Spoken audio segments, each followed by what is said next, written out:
এখন আবার সাইকেল নিয়ে বেরিয়ে পড়লাম। ব্যাগের মধ্যে হাঁস আছে, কারণ আমি আমার এটা বান্ধবীকে দিতে যাব। এখন আমি সাইকেল চালিয়ে এগোচ্ছি, দেখা যাক কত দূর যাই।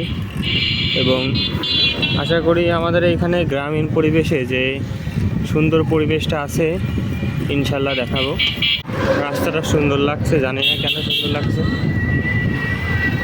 তবে মোটামুটি সুন্দর লাগছে, দেখতেই পাচ্ছেন। আমরা এগিয়ে যাচ্ছি আস্তে আস্তে করে, বিভিন্ন ফাস্টফুডের দোকান।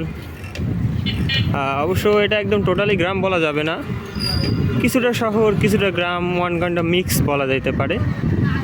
আমরা দেখতে পাচ্ছি যে খেলাধুলা হচ্ছে আজকে, আমিও সুযোগে একটু খেলা দেখে নিলাম।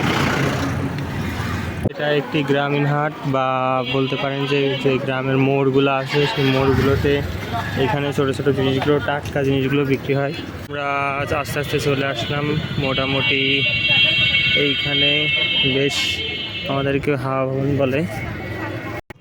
চলে আসলাম কাঙ্ক্ষিত জায়গাতে, এটা হচ্ছে আমাদের গড়ের নদীর পাড়। দেখতেই পাচ্ছেন জিনিসটা সুন্দর দেখা যাচ্ছে খুবই।